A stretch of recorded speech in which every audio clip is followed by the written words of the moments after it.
السلام عليكم ورحمة الله وبركاته.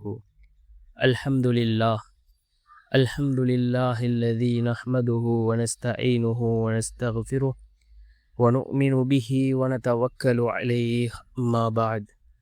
அன்பிற்குரிய அல்லாஹ்வின் நல்லடியார்களே, அன்பு சகோதரர்களே, நாம் தொடர்ச்சியாக பார்த்து வரக்கூடிய துஆக்களினுடைய திக்ருகளினுடைய தொகுப்பில் இன்று நாம் பார்க்க இருக்கின்ற விடயம் என்னவென்றால், நாம் இரவு தூங்குவதற்கு முன் இந்த துஆவை 12 தடவைகள் ஓதுவோம்.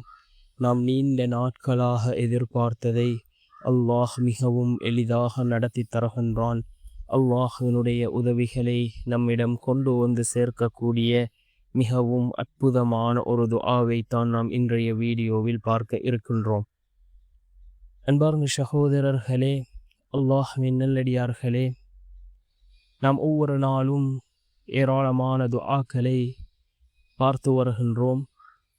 அந்த துஆக்களை அதிகமானோர் தங்களுடைய வாழ்க்கையில் ஓதி அனுபவமடைந்திருக்கிறார்கள். அந்த துஆக்களின் மூலமாக அவர்கள் நான் கேட்டது எனக்கு கிடைத்து விட்டது என்று பல சகோதரர்கள் குறிப்பிடுகிறார்கள். இன்னும் சில சகோதரர்கள் நான் துஆக்களை கேட்கின்றேன், என்னுடைய துஆக்கள் கபூலாகுவதில்லை என்று சில சகோதரர்கள் குறிப்பிடுகிறார்கள். உங்களுடைய துஆக்கள் கபூலாக வேண்டுமா? யக்கீனோடு இஹ்லாஸோடு துஆக்களை கேளுங்கள். நிச்சயமாக அல்லாஹ் உங்களுடைய துஆக்களை கபூல் செய்கின்றான்.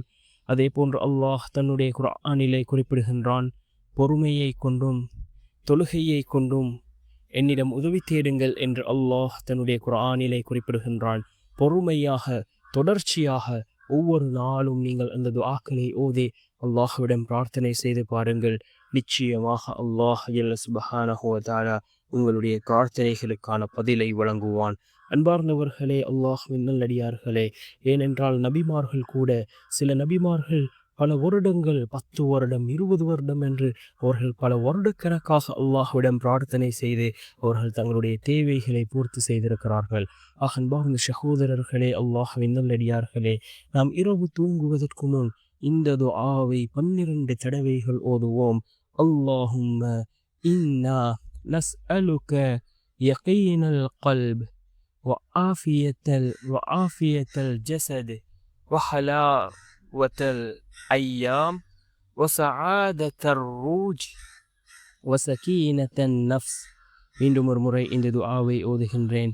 اللهم إنا نسألك يقين القلب وعافية الجسد وحلاوة الأيام وسعادة الروح وسكينة النفس என்று வரக்கூடிய இந்த துஆவை ஓதுவோம்.